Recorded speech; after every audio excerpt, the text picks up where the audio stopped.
Imagine being dragged away from your own home, handcuffed like a criminal, humiliated in front of your family and neighbors, and all because someone rich decided your land was worth more than your life.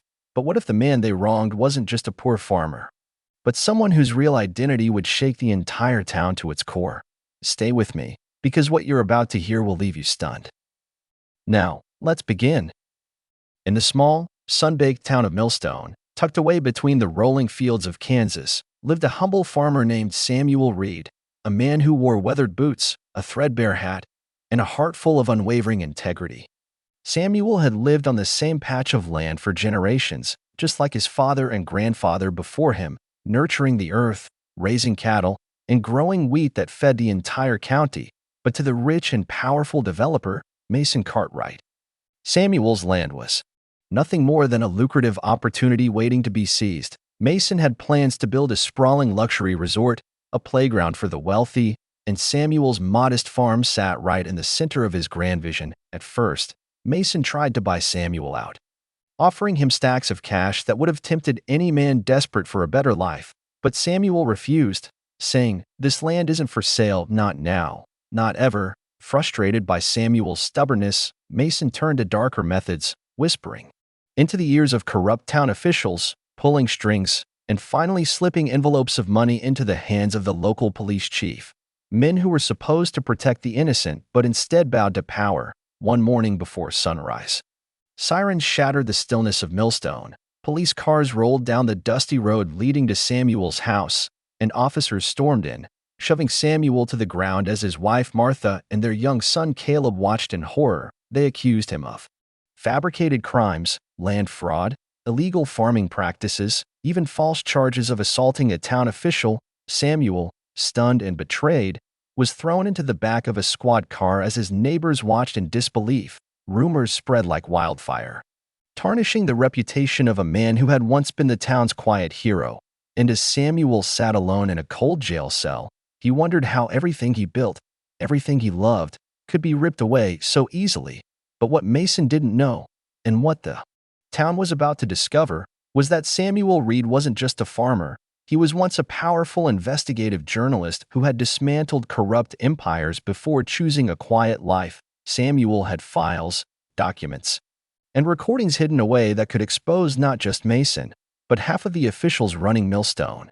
And as he sat in the cell, a plan began to form, slow, methodical, and inevitable, the kind of plan that would turn the entire town upside down. Samuel wasn't just going to reclaim his freedom, he was going to reclaim his dignity, his land, and he was going to bring Mason Cartwright's entire empire crashing down for good. Little did anyone know, the battle for justice had just begun, and Samuel was about to teach Millstone a lesson it would never forget. Samuel Reed sat in the damp jail cell, the iron bars cold against his back, but his mind was sharp, focused, alive with purpose. He knew he couldn't sit and wait for justice to magically appear. The town had already been poisoned against him. So Samuel decided to play the long game, reaching out quietly through coded messages to old contacts from his days as an investigative journalist, people who owed him favors, people who knew the stench of corruption when they smelled it. Meanwhile, Mason Cartwright celebrated, flaunting his victory over the poor farmer in the local papers, posing with city officials, announcing the groundbreaking ceremony for his luxury resort on Samuel's stolen land. The town buzzed with excitement, believing the lies they were fed, believing that Samuel was just another petty criminal who had been swept away. But a storm was brewing, slow and silent.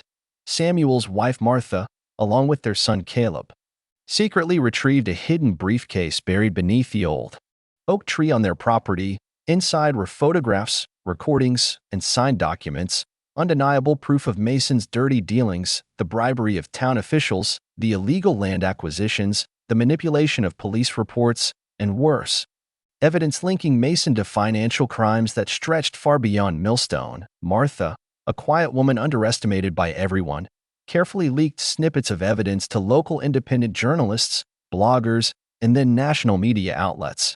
What started as a whisper online turned into a deafening roar across social media. #Justice for Samuel trended nationwide within days as reporters from major networks descended upon Millstone. The town's dirty laundry aired for all to see. Mason panicked, trying to squash the news, threatening lawsuits, bribing more officials, but it was too late. Federal investigators caught wind of the scandal and opened a full investigation. Meanwhile, inside jail, Samuel was granted a court date, but this time, he was ready. Representing himself with unwavering calm, he stood before a packed courthouse, exposing document after document, revealing how Mason had orchestrated not just his arrest but a decade of corruption in Millstone. People who once averted their eyes from Samuel now sat with their heads bowed in shame.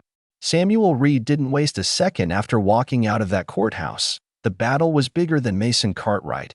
It was about every forgotten voice, every small farmer crushed under the boots of the powerful. Using the national spotlight now blazing on Millstone, Samuel launched a grassroots movement. Standing on the very steps where he was once shackled, he called for a full investigation into every crooked land deal, every false arrest, every public official who sold their soul for a paycheck. The town erupted.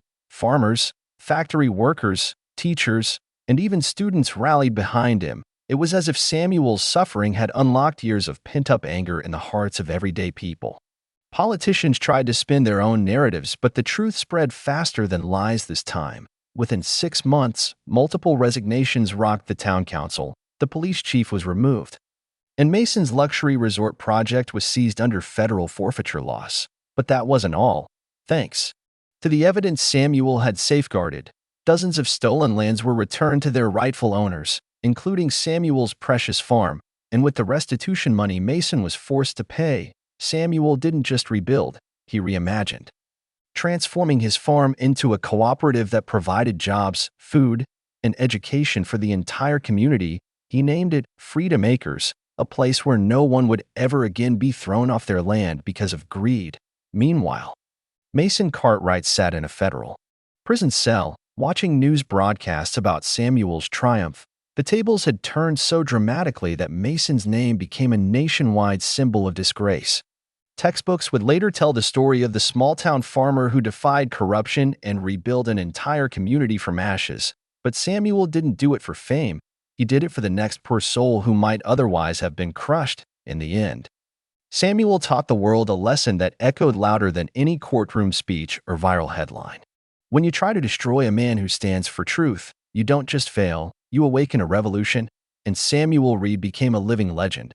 Proof that no matter how powerful the enemy may seem, truth, perseverance, and community will always rise higher, faster, and stronger.